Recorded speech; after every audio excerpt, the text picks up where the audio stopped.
Boa noite, pessoal. Eu sou a professora Sara. Vou estar acompanhando vocês aí nessa matéria de ética profissional. Aqui a gente vai falar um pouco sobre legislação, nós vamos trabalhar um pouco sobre o nosso código de ética profissional, o que rege a nossa profissão. Também vamos falar sobre a lei que vai regulamentar a profissão da enfermagem. Então vocês vão perceber que é uma matéria bem teórica. Nessa disciplina a gente tem várias leis, vários decretos, artigos que a gente vai estar acompanhando.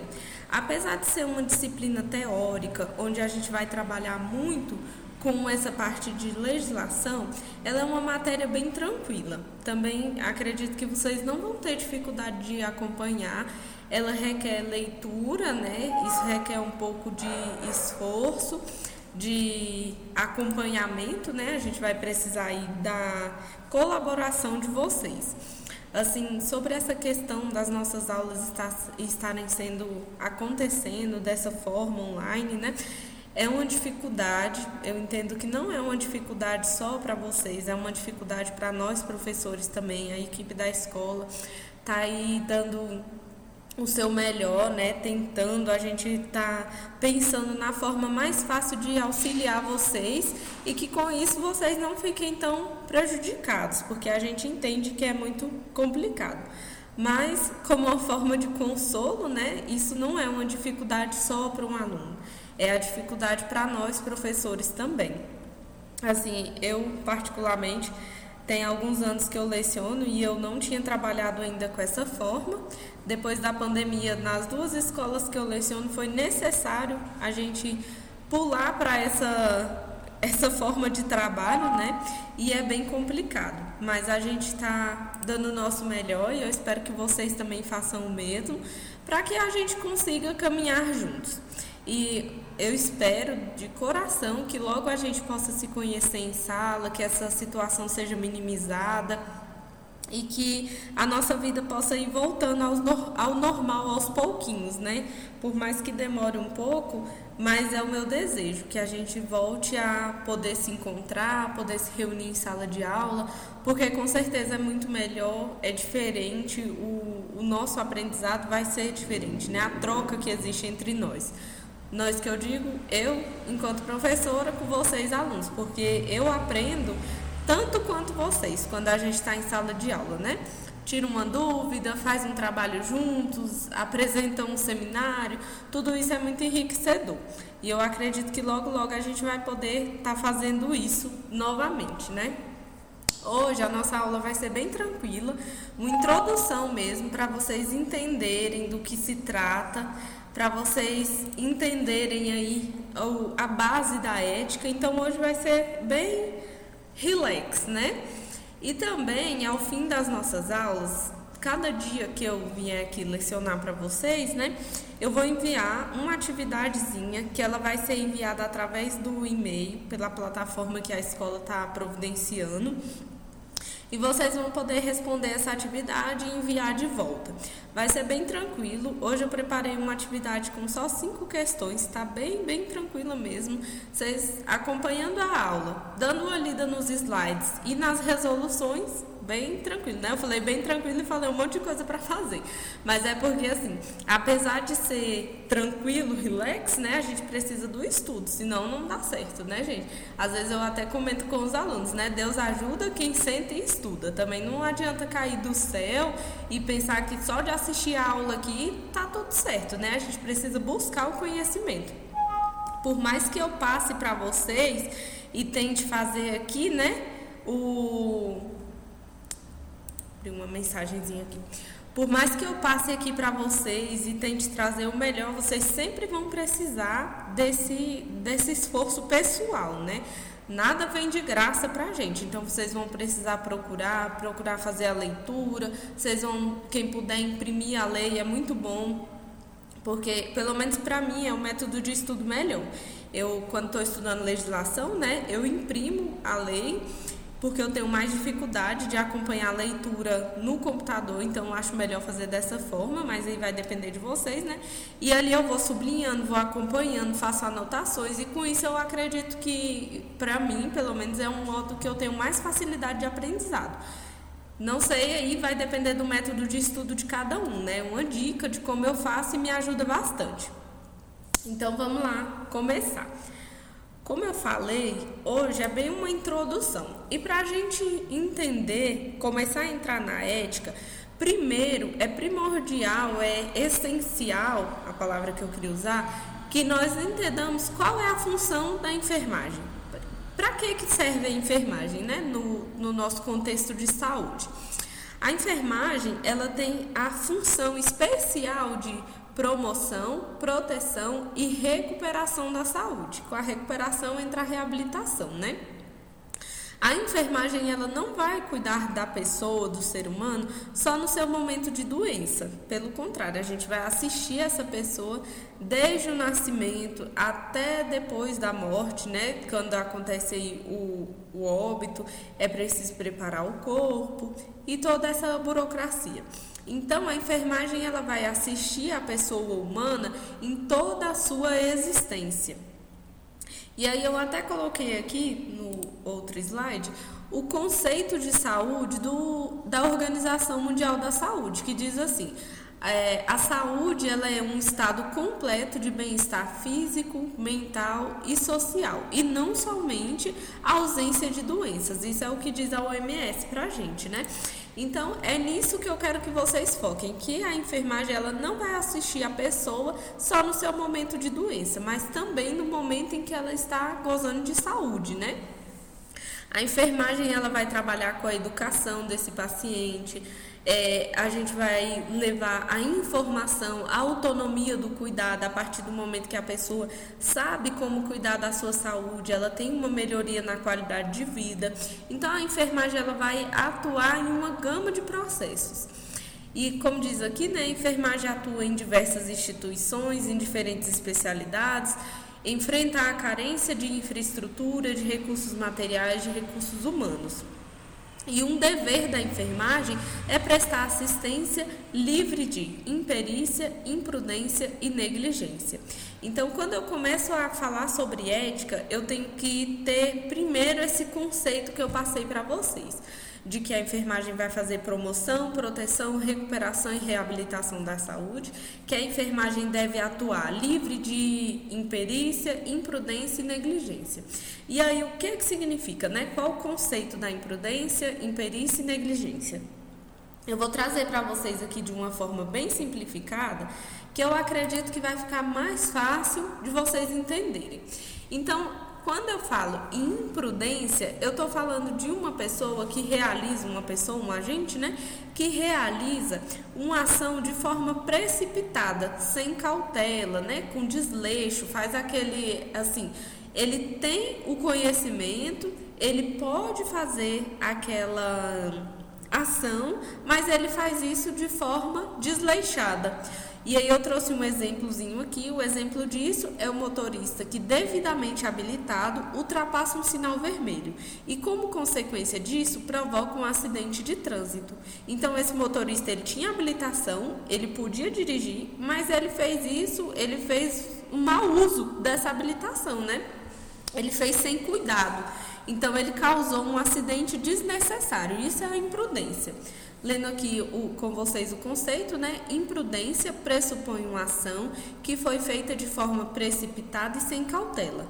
O agente toma sua atitude sem a cautela e zelo necessário que se espera. Significa que sabe fazer a ação de forma correta, mas não toma o devido cuidado para que isso aconteça. Então, a imprudência a gente pode classificar como uma ação precipitada. Já quando eu falo de negligência, eu estou falando de um agente que poderia realizar uma ação, ele é capacitado para realizar essa ação, porém ele fez isso, ele não realizou essa ação. Em alguns dicionários e contextos a gente vai achar dizendo assim, ó, significa agir com descuido, desatenção ou indiferença. Eu quero que vocês tenham bastante atenção nisso. Vou passar já um macetezinho aqui para vocês não esquecerem, mas é porque eu pedi atenção nesse termo. Porque quando a gente fala agir com descuido, desatenção, pode ser confundido com imprudência. Porque a imprudência também foi realizada de forma desleixada, né? Mas eu já vou explicar para vocês. Vamos ler aqui o conceito. Implica em o agente deixar de fazer algo que sabidamente deveria ter feito, dando causa a resultado danoso. Então, olha aqui, ó, o que vocês vão... Deixa eu ver aqui se vai... O que eu quero que vocês se atentem bastante aqui quando eu falo de negligência, ó, deixar de fazer. Coloquei aqui, foi? E não tá indo. Mas assim, dá para entender. Então, esse agente, ele deixou de realizar uma ação. Toda vez que falar de negligência, vocês vão lembrar aqui, ó, do N, de não realizou. Por que eu estou frisando bastante nisso? Para que não seja confundido com imprudência, tá? Então, aqui eu tenho um exemplo. É o caso de uma babá que, vendo a criança brincar próximo a uma panela quente, não a afasta, vindo a criança a sofrer um acidente. Então, perceba que essa babá, ela deixou de afastar a criança, ela deixou de tirar a panela que estava ali quente, né? Então... Quando vocês verem N de negligência, vocês vão lembrar de N de não realizou a ação, para não confundir com imprudência, tá? E aí, quando eu falo de imperícia, eu estou falando de um sujeito que realizou uma ação sem ter capacidade técnica. Então, quando fala perícia, né, a gente lembra logo de perito. É o sujeito que realiza sem ser perito. Ele é imperito em determinada tarefa. Aí o conceito que eu coloquei aqui está dizendo assim: consiste em o agente não ter capacidade técnica para praticar o ato, ser imperito para uma determinada tarefa e realizá-la sem ter o conhecimento técnico, teórico ou prático necessário para isso. Um exemplo é o médico clínico geral que pratica uma cirurgia sem ter o conhecimento necessário, ocasionando um dano ao paciente. Então, o clínico, ele não pode realizar uma cirurgia de plástica porque ele precisava ser um cirurgião plástico para isso, né? Então, ele não tem o conhecimento técnico. E aí, olha só o que algumas questões vão trazer para a gente. Às vezes, ela coloca assim que o agente sabia realizar, mas ele não era capacitado. E aí a gente tem que se atentar para isso. Por quê? Eu saber realizar é diferente de ser da minha competência. Qual um exemplo mais dentro da nossa realidade que a gente pode usar? Por exemplo, um técnico de enfermagem que trabalha lá há 30 anos no centro cirúrgico. Ele com certeza sabe realizar o procedimento de um cateterismo vesical. Só que o que acontece? Não é da sua capacidade técnica, isso não é da sua alçada.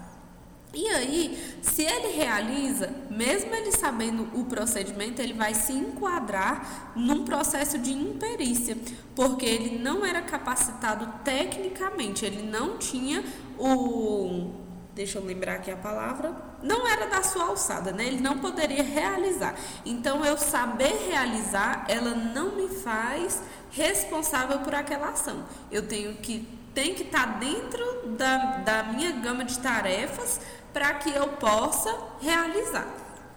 Então, vamos só recapitular aqui para ficar bem amarradinho, né?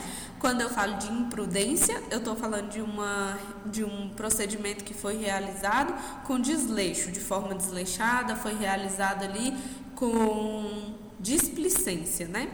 Quando eu falo de negligência, eu estou falando de uma ação que não foi realizada. O agente deixou de fazer aquela ação, mesmo ele podendo fazer.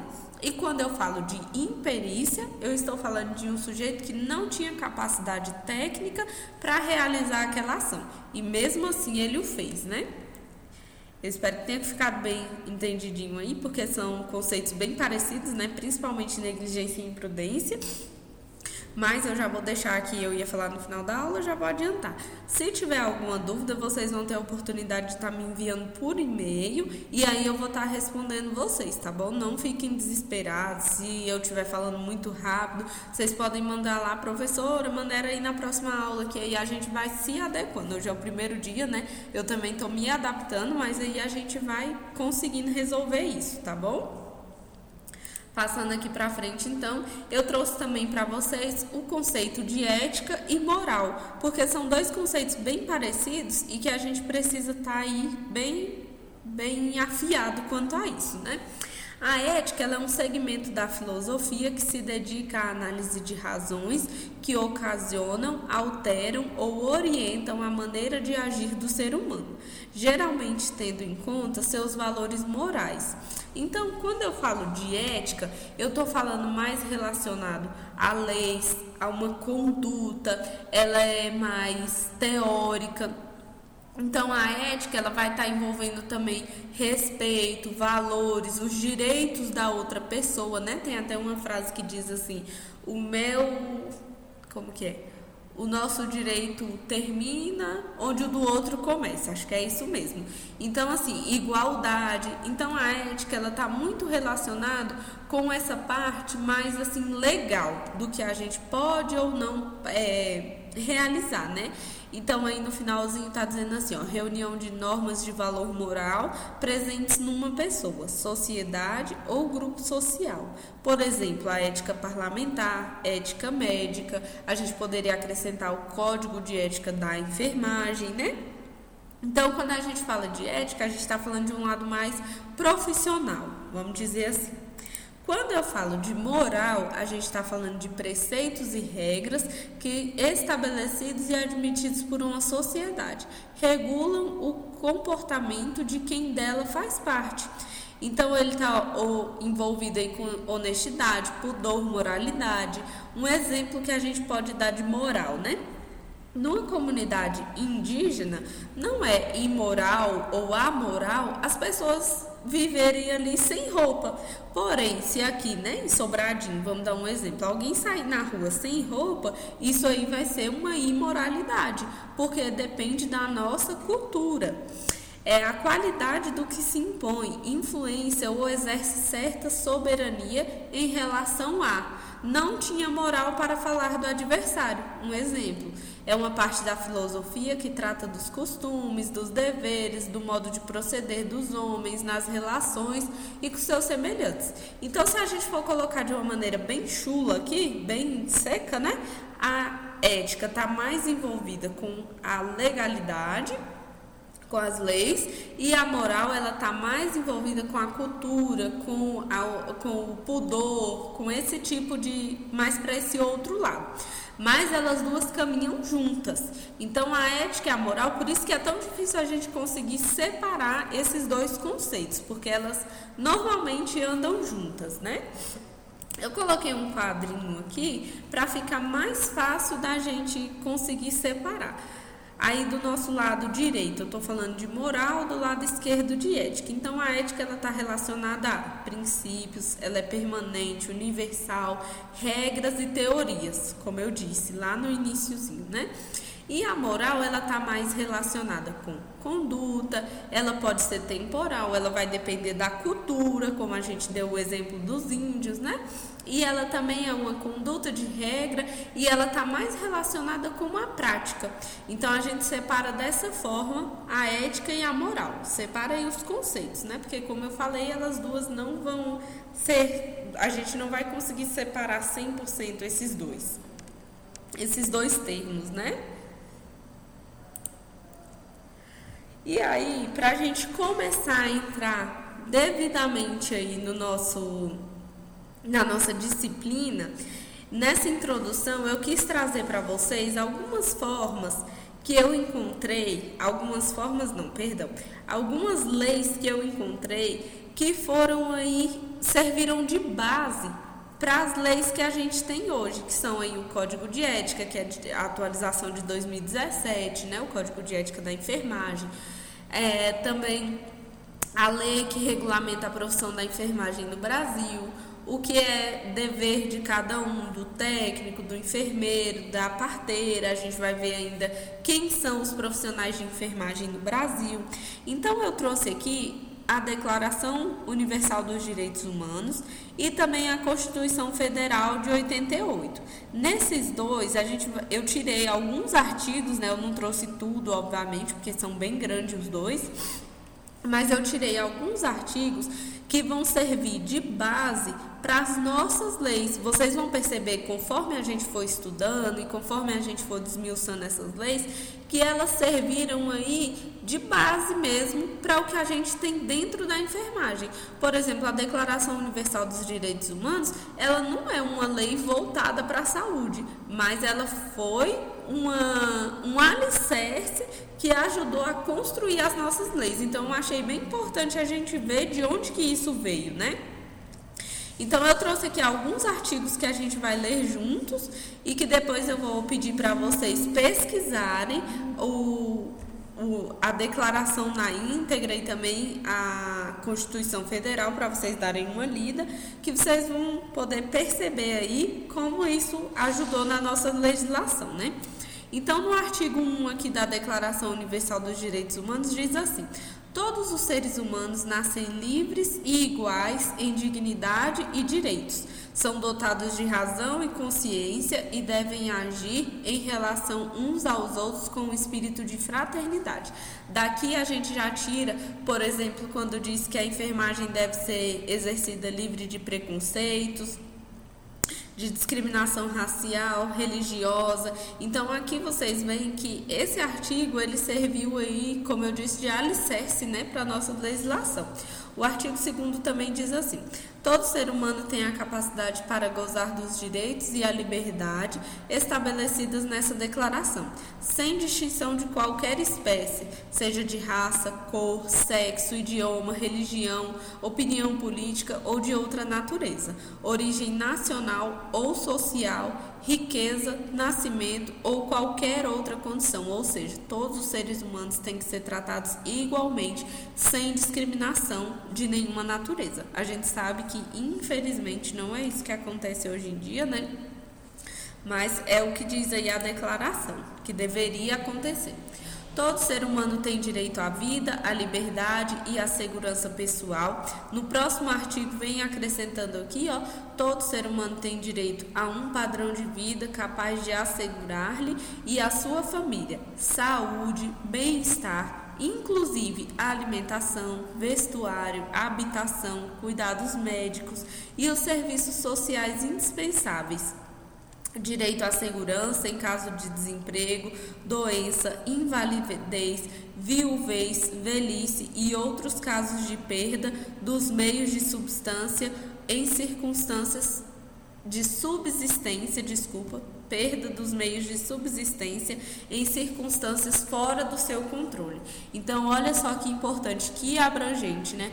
Lá na Declaração Universal dos Direitos Humanos, a gente já falava sobre os determinantes sociais de saúde. Quando a gente estiver estudando saúde pública, vocês vão ter aí um contato maior com isso, né?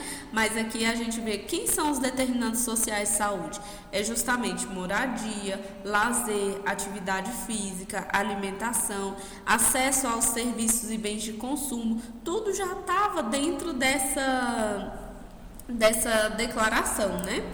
Na Constituição Federal, eu também separei aqui alguns trechos que vocês vão ver que deram base para a nossa legislação. O artigo 5º diz assim: todos são iguais perante a lei, sem distinção de qualquer natureza. Olha só o que a enfermagem tem que fazer, que a gente falou lá no início: fazer promoção, prevenção, recuperação e reabilitação da saúde, sem discriminação de qualquer pessoa, né? Então, aos brasileiros e aos estrangeiros residentes no país, a inviolabilidade dos direitos à vida, à liberdade, à igualdade, à segurança e à propriedade, nos termos seguintes: homens e mulheres são iguais em direitos e obrigações, nos termos dessa Constituição. Ninguém será obrigado a fazer ou deixar de fazer alguma coisa senão em virtude da lei. Ninguém será submetido à tortura nem a tratamento desumano ou degradante. É inviolável a liberdade de consciência e de crença, sendo assegurado o livre exercício de cultos religiosos e garantida na forma da lei a proteção aos locais de culto e às suas liturgias. Aqui eu até achei bem interessante, né? Que no SUS a gente fala sobre liberdade religiosa. A pessoa tem a capacidade de escolher, ela tem a autonomia, né, de escolher se ela quer receber um determinado tratamento, porque às vezes a religião dela não permite, e isso já estava na nossa Constituição Federal. É assegurado nos termos da lei a prestação de assistência religiosa nas entidades civis e militares de internação coletiva. Então aqui, para a gente finalizar, depois de ter feito esse apanhado geral, né, eu quero falar para vocês que ser ético, então, é simplesmente agir corretamente. É isso que a gente vai aprender na base dessa disciplina. Sem prejudicar os outros. Prejudicar de que forma? Fazendo uma assistência limpa, livre de imperícia, de imprudência, de negligência, agir de acordo com os valores morais resultantes da própria cultura de um povo, podendo variar no tempo e no espaço. Então a gente vai tratar todas as pessoas com respeito, livre de discriminação, respeitando a cultura, a vida, a religião daquela pessoa. A gente vai olhar o ser humano como um indivíduo singular e respeitar a autonomia de cada ser, né? E aí eu deixei uma mensagenzinha aqui para vocês. Todos os dias você se supera de alguma forma. E isso já é o suficiente para entender o quanto você é capaz. Eu quero dizer para vocês que eu acredito na capacidade de vocês. Acredito sim na nossa resiliência. Apesar dos problemas, a gente consegue dar continuidade à vida e consegue fazer isso com excelência todos os dias. E agora a gente vai dar uma pausa e logo a gente vai voltar para o segundo bloco, tá ok? Eu espero vocês.